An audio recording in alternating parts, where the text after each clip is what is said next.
On this episode, we discuss a topic that's always been hot.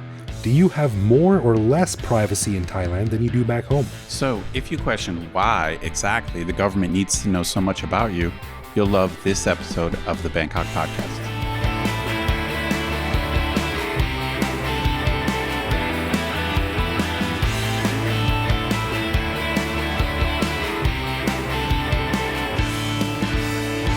Sawadee krap, this be the Bangkok Podcast. My name is Greg Jorgensen, a Canadian who came to Thailand in 2001 and who does not recommend eating pad thai from a street vendor on Khao San Road. I'll leave the details out, but trust me. All right, I trust you. And I met Kenneth, an American who came to Thailand on a one-year teaching contract 19 and a half years ago, fell in love with repeating myself over and over and over again and still not being understood. So I never left. Was that in English or Thai? Pretty much both, to be honest. All right, we want to say a quick thank you to one of our patrons, Eric Olarenshaw, who supports us at the show shout-out level. Stick around after we're done talking about personal privacy in Thailand to hear why Eric will be helping Greg and I learn how to be cool Bangkok expats instead of the pasty online voice nerds that we are. Mm-hmm. A huge thanks to all of our patrons like Eric who support the show. Patrons get a whole bunch of cool stuff, including our regular show a day early, behind-the-scenes photos and videos of our interviews, discounts on swag, which you can find on our website, and various other things that aren't available to regular listeners. But best of all, patrons get an unscripted, uncensored bonus episode every week where we riff on current events and random topics. We just finished recording this week's bonus show, and we chatted about the new normal of having to wear a mask whenever you go outside and how 50% of the time Greg forgets his and has to go back to get it, as well as how his 6-year-old is strangely cool with watching scary movies. And finally, 8 reasons that we think go a long way to explaining Thailand's relatively successful handling of the coronavirus. To become a patron, head to bangkokpodcast.com/support. I'm going to slowly build my son up to, we started with Stranger Things. And of course he covers his eyes for some of the scarier parts, but I'm pretty confident by the end of the year I can have him up to watching The Exorcist or something like that. Then he'll be immune, man. You got to toughen him up. That's right. Put on The Shining for a good laugh or something. All right. Well, on this episode, Ed and I wanted to discuss something that's come to the forefront in the wake of Corona, but it's been a hot issue for a long time, and that is personal privacy. Ed and I got to wondering, as an expat, do you have more or less privacy here than you would in your own country? So as any expat knows, the Thai authorities keep us on a pretty short leash. I mean, you got to do immigration check-ins every 90 days. You have annual work permit renewals no matter how long you've been here, and mandatory documents needed for bank transfers or even to send a postcard or something like that. There are also video cameras all over the place and many cases of someone typing something privately online, only later to find themselves in trouble because of Thailand's strict online censorship laws, meaning that someone at some point has been watching what you're doing and is probably watching everything you do. That applies to Thais and foreigners alike. So the 2 most recent parts of the story are talk of a mandatory tracking app that all future visitors will have to use when they land in Thailand. And just yesterday, as we record this, Thailand's Personal Data Protection Act, the PDPA, which was supposed to protect your data, was postponed for a year. So overall, Ed, what's your thoughts on this? Do you think that you have more or less personal privacy as an expat in Thailand than you would back in the U.S.?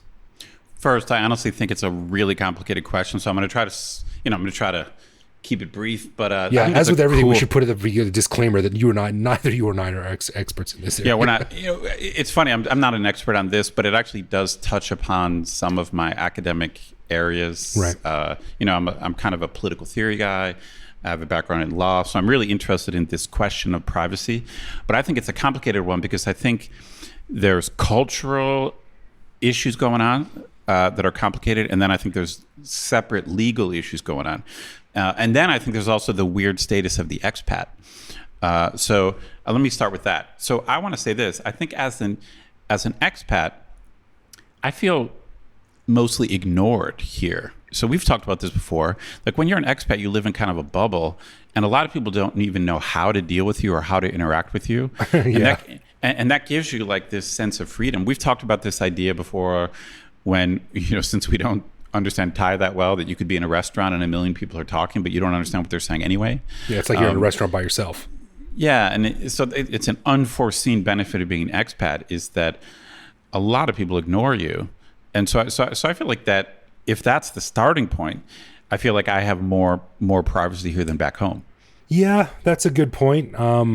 I think you're right. I agree with you that a lot of people ignore you and they don't want to deal with you. Like, you know, like we've all had the experience of when we walk up to a shopkeeper or something and you're like, "Sawadee cap," and they look at you and like quickly look around for someone else. Like, I'm gonna help you with this guy. I don't want to deal with him.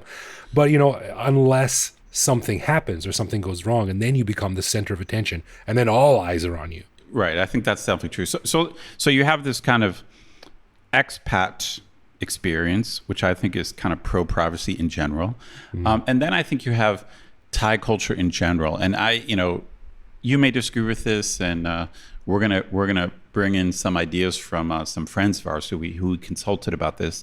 But I think Thai culture in general is actually pretty respectful of privacy. Yeah, like I know Thais can gossip, but all human beings gossip. I think the fact that Thais are pretty indirect, as we've said a million times. I think I always call Thailand a mind your own business culture, and I think that has downsides too. I think a lot of people get away with stuff because they don't get confronted.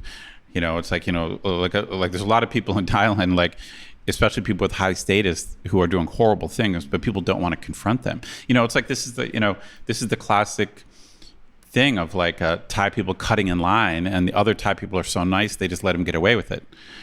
but you know, so there's downsides to not being confrontational, but I actually think it leads to more privacy. I think Thais are mostly are live and let live culturally. I mean, do you disagree? I don't know. I kind of disagree and agree, because I think they're extremely interested in all of on everyone's business. You know, like, you know, in my building, my small condo that I live in, like all of my mother-in-law and all of the Thai people I know and I'm friendly with in the building know everything about everyone in the building. And every expat I know in the building couldn't care less. You know, so there's just this insane amount of gossip and like really detailed investigative gossip, but at the same time they don't judge. It's just like, hey, guess what I heard today, this person's done this, but I don't care, whatever, you know, whatever floats your boat. I wonder if the gossip, you know, like I said, I'm not sure if that's more in Thailand or less, or if that's just a human thing. I don't know. I don't really have I haven't benchmarked other countries against that, but I never had to deal with the same thing when I lived in apartments in Canada. Interesting. I mean, you might be more embedded in like in a Thai community than I am. You know, so so that's possible. I just still feel with you know, like you said, even though they gossip, they're pretty non-judgmental, and they don't confront people. They don't get in people's faces, and that's all that really matters. Like if someone is talking about you, that's not really a violation of your privacy. Like they're not sticking their head in your window, you know. That's right, but it would. I mean, repeating a story is not a violation of your privacy, but you know, at some point, someone had to share a secret. You know, I guess that's true. Yeah. So, as an expat, I feel like I have privacy. I think Thai culture favors privacy, but, and here's the but. It's a pretty big one. I think legally, if you compare laws in the West to laws in Thailand, definitely we have less privacy legally here, which in the end, that's what really matters. Like when shit goes bad, it would be great if we had legal recourse, but I think here we probably don't. Yeah, like we said before, unless you're really loaded or really well connected, you're kind of on your own here, and you exist in this sort of separate plane of protection, which you're probably SOL. You know, so like back home in Canada or the US, theoretically at least, everyone is on the same legal footing. You know, like everyone is treated equally in the eyes of the law. But here, I don't think that really applies. And another thing too in Thailand is that the laws and the statutes that govern things like online security and punishments for certain things like that, I think they're specifically written so loosely that they can be applied however they want. You know, like we've said on the show before, if someone wants to get you for something here, they'll get you for something, because everyone's broken some law somewhere, because the things are written so vaguely that they can be sort of applied in different ways depending on the situation. Yeah, I think the technology laws, the online laws are definitely broader than they are in the West, and so or at least back home, especially when it comes to criticism of the government, lèse majesté or anything like that, like anything political. I think there's less protection for. Yeah, exactly. Yeah. Do you think Thais generally are sort of like more accepting of that? Like, well, this is what the government does. That's their job. Whereas back home, we have sort of like more of this like, no, this is my little walled garden and you're not allowed in.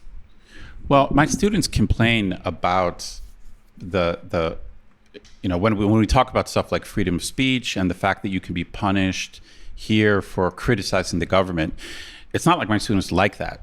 But they are kind of resigned to it in a way.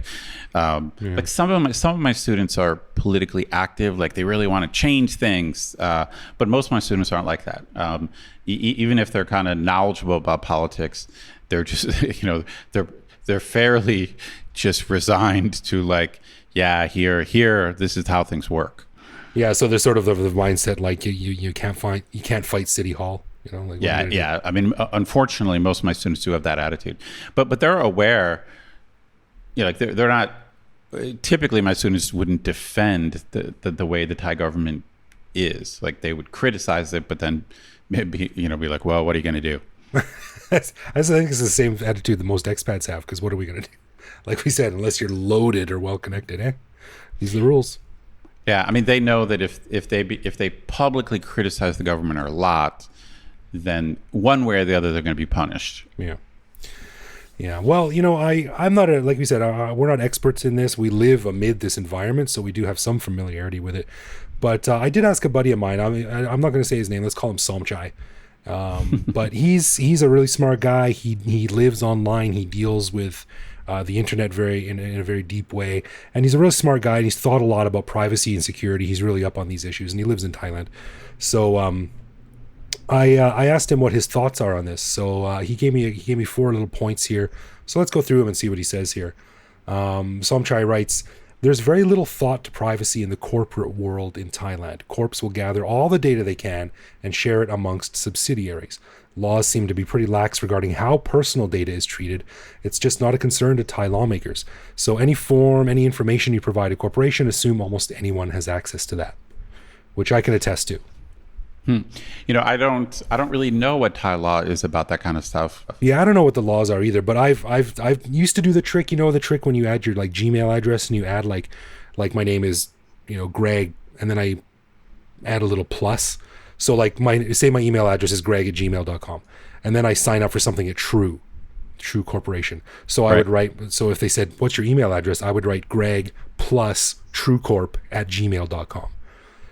So I would still get that email, but it would be tagged as TrueCorp so I could know where it's coming from.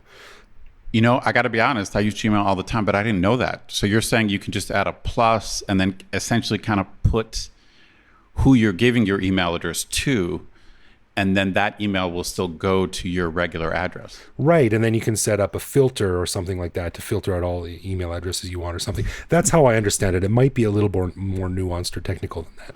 But I used to do that. That's amazing. It's amazing. I didn't even know you could do that. But so basically that allows you to track where someone got your email from. Yes, exactly. I used to do that. I used to be big into this stuff. I've sort of gotten lazier as I've gotten older.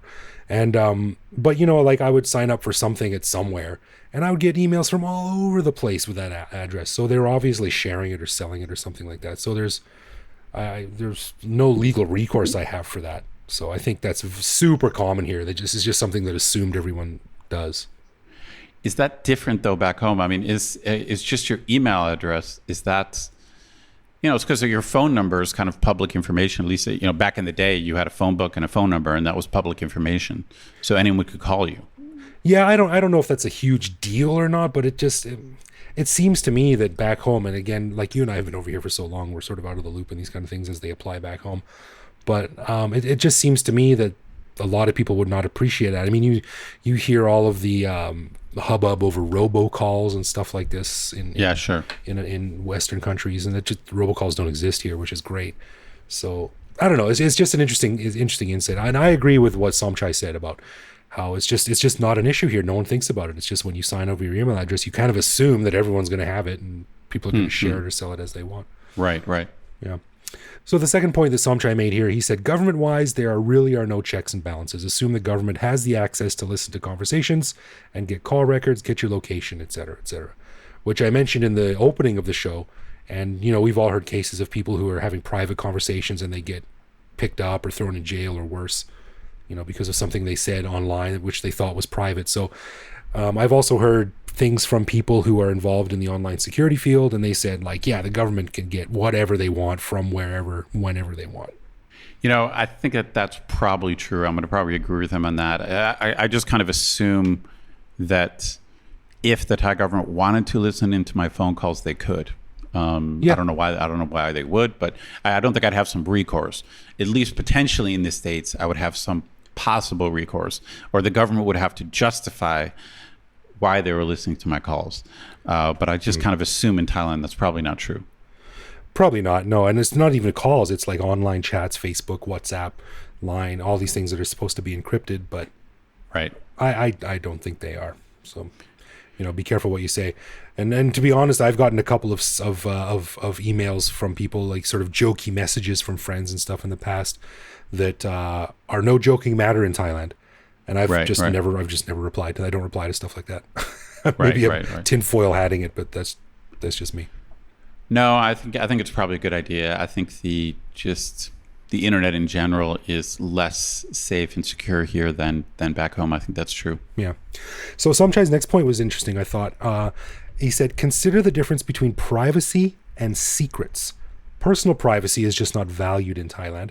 Everyone is in everyone else's business, like I mentioned about my mother-in-law, and it carries over. But people do have secrets, and they keep secrets. I thought that was an interesting distinction. Well, I think that is a distinction. Again, I'm not sure. I might disagree on this point. I obviously Thais gossip, but I think everyone gossips. Yeah. I don't think Thais are. To me, being nosy is when people butt into your business. It's not like they're chatting with someone else about you, but they're being, you have to be confrontational. You have to kind of be a little bit of aggressive to be nosy. So I don't think Thais are in everyone else's business, unless you're just talking about gossip, like behind your back gossip. Yeah, I don't think there's like a concerted campaign to like dig into your finances or anything like that. But, have you ever been asked by a Thai how much you make or... Oh yeah, we've talked about that. I mean, I think like Thais definitely ask stuff like your age, your weight, and how much money you make. We talk about that. Those are the exceptions to them being indirect, but that's a cultural thing.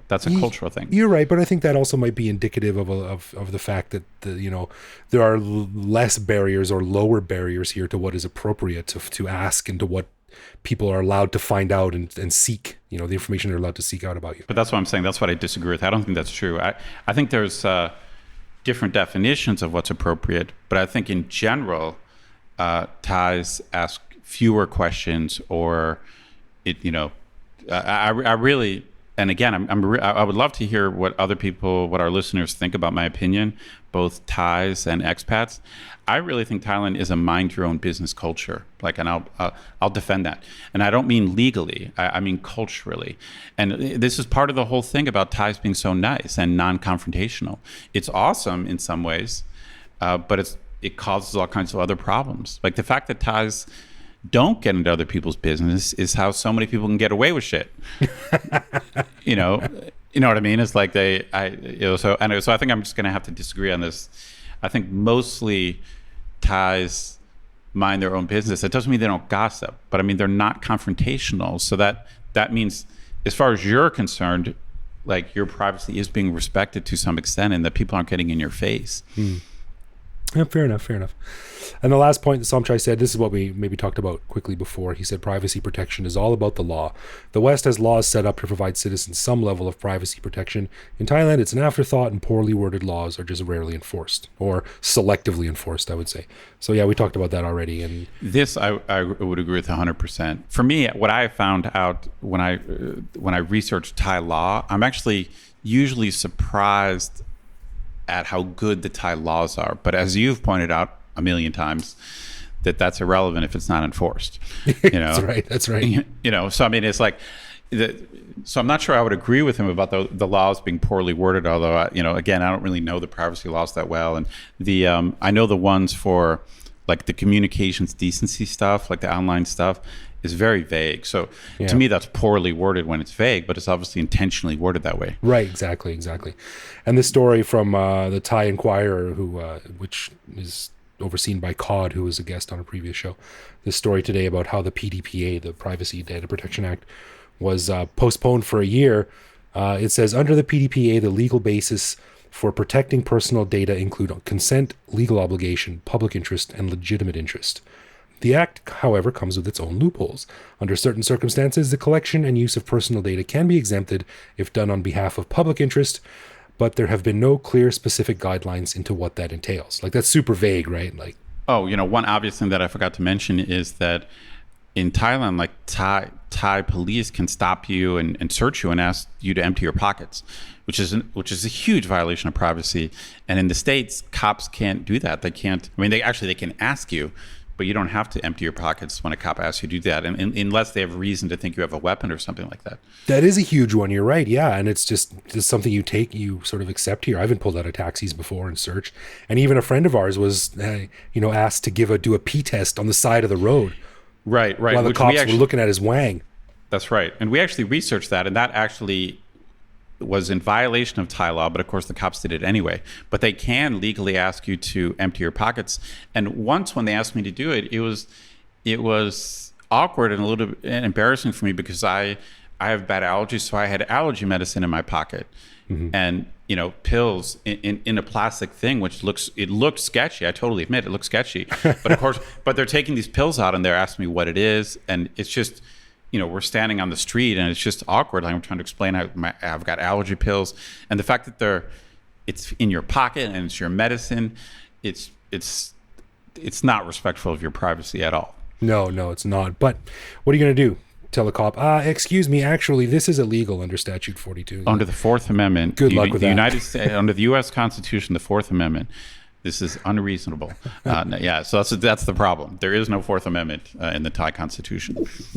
Yeah, so I would say overall, that you have less privacy here, not because the government or the man or the powers that be can find out more information about you. They can probably find out the exact amount of information that any government can if they want to. It's just that you have less resources to fight back. That's right. I think when the government just kind of claims power, there's really nothing an individual can do to stop that. But I still insist, socially and culturally, I feel like I have more privacy here. But part of that is the expat bubble. Part of that is Thais being less confrontational or less direct. But for me, I feel like I'm bugged. I don't know. Like I don't feel like I'm bugged about my life much here. Yeah, it's probably have something to do with that weird dead cat head you have hanging around your neck on a necklace. Yeah, that could be. It could be that. Or the fact that I don't speak Thai well. Right. Or you walk down the streets with your arms out spinning in a circle. Yeah. But yeah, anyway, that's my verdict. I think overall, no, you don't have the same amount of privacy that you would expect back home, but that's mostly due to the fact that we're kind of out here on our own. All right, well, let's get into some love, loathe, or live with, where one of us picks a particular aspect of living in Bangkok, which we then discuss and decide if it's something we love about living here, loathe about living here, or have come to accept as something that we just have to learn to live with no matter how we feel about it, much like privacy. This week, it is my turn. Cool. So Ed, neither you or I are super religious people, but we have both been to temples many, many times. Yes. What is your take on when you happen to be sitting in front of a monk on your knees and you maybe do a Y or something like that, and he whips out the old bamboo stick thing and dips it in water and starts flinging water all over you, little water droplets over and over again? What do you think of that? Yeah, I'm not a fan. I mean, in a way, we have an analogy in church, but it's very rare. It's like, so there's some rituals in like Christian churches where the priest might walk down the aisle and splash, bless everyone with holy water. But it's more formal and it's kind of rare, basically rare. So I'm not a big fan of when monks do it. They always seem to use too much water. Don't like it. All right. I live with it. I don't mind it. I don't Yeah, I look can't forward say I to loathe it. I mean, the bottom line is, when I first got here, I was semi-interested in Thai temples, you know. So I was kind of like, oh, this is cool. It's different culture, and but to me, there's a certain number of Thai temples that are interesting, and then they become very kind of samey. So it's like, I don't know. It was a very short-lived thing for, like, you know, the first 6 months I was here. I was like, oh, I want to go to this temple. I haven't been to that one yet. You know, let's go to Wat Arun, let's go to Wat Po, let's go to Wat Pergal, let's go to Wat Saket. You know, and I just remember when I first got here, like, oh, I haven't been to that temple yet. But that cool, lasted another chance to check out a temple, and then after a while, you're like, that lasted about 6 months. That lasted about 6 months, and you know, and I've been here, you know, 20 years. So it's been a long time where I've been excited to go to a temple. Right. I think I'm live with. I don't mind it. I think it's kind of neat, but I don't look for it. Well, I mean, you remember. I mean, I'm not going to repeat the whole story, but this rubs me a little bit the wrong way, because one of the worst things that's ever happened to me in Thailand, which I've told the story before in the podcast, is when a monk spit water on my wife, who was recovering from a head injury. Right. And you know, he literally just spit in her face. You know, to him, he was blessing her, or who knows what it was, but it was a pretty hard thing for me to take. And so when you brought up the splashing water, I was like, I really don't like it. It brings back bad memories. Yeah, all right. Well, there are worse things to deal with than a monk splashing water from a stick, which is a monk splashing water from his mouth. So yeah, well, that's right. That would be worse. so I can live with from the stick. I loathe the monk spitting in the face. Yeah, fair enough. I loathe that. Fair enough. Alrighty. So as we mentioned at the beginning of the show, we'd like to say thank you to Eric Olerenshaw for lending us his support at the show shadow level. And Greg, what did you find out about Eric?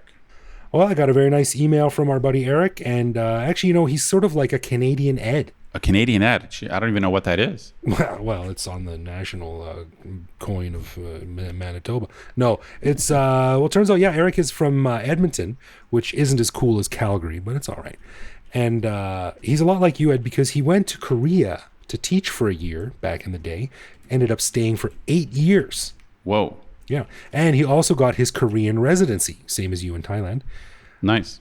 The only difference is that he speaks Korean and you don't speak Thai very well. So then you had to get that dig in, didn't you? It's not like I'm sitting on any high perch. Anyway, Eric's back in Canada now. He's boning up on his teaching qualifications because he hopes to come back to Southeast Asia to teach English when all is said and done, which sounds pretty cool. But he said a few things that led me to believe that when Eric does come back to Southeast Asia, Ed, you and I should mount a campaign. We should do everything in our power to get him to come to Thailand, because I think we need his help. Okay. Yeah, because first of all, he mentioned in his email that there is a video of him out there somewhere on the internet rapping in Korean. Damn. Yeah, he's like a Korean Eminem, except Canadian. But despite my best Google foo, I was unable to find Eric rapping in Korean, which is a shame. But he also mentioned that back in the day in Seoul, he used to brew his own beer and host drinking parties on the banks of the Han River to raise money for charity. So this dude knows how to live it up. Like he's got his little niches, right? For sure. Yeah. So the last time I was on stage singing in any language, it was English, was at my bachelor party, which I think, Ed, you were at. You probably remember it much better than I do. So I figured that Eric should come to Thailand and teach us a few things about how to be cool. We could rap a whole show in Thai. We could host a karaoke party with lots of home brewed beer that Eric can show us how to do. And he might up our cool factor. Works for me, man. I can use all the help I can get. And alcohol, the cause of and solution to all of life's problems. Right. It'll either really help or really hurt your Thai language skills. But no, man, Eric sounds like he's had a good adventure and he's back in Canada getting some qualifications. So when he comes back to Asia, Eric, I think you should come back to Thailand because we could use your help and we could probably have a really good time finding some karaoke joints. And we'll teach you to rap in Thai, and we can make a new video that we can definitely make sure does not disappear off the internet so you can embarrass your kids. Works for me. Yeah. Anyway, thanks for your support, man. We really appreciate it. And we hope you're doing okay there in Canada. And we hope to see you on this side of the world in the not too distant future. For sure. Okay, a final thanks to our patrons who help keep the show ad-free. Patrons get a ton of cool perks and the warm, fuzzy feeling knowing that they're helping support the show. Find out more by clicking support on our website. and connect with us online. We're Bangkok Podcast on social media, bangkokpodcast.com on the web, or simply bangkokpodcast@gmail.com.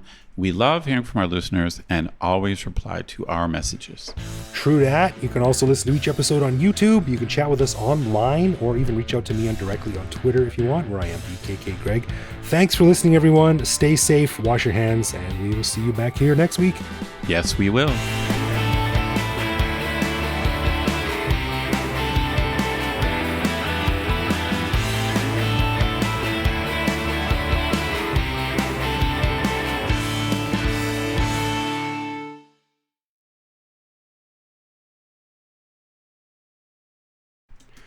Got all this delicious rum in my cupboard, and I have nothing to mix it with. You just need a Coke, Diet Coke for rum, man. Yeah, but I don't have any. I can't go in and get any. Everything's closed. Got to think ahead. Be prepared.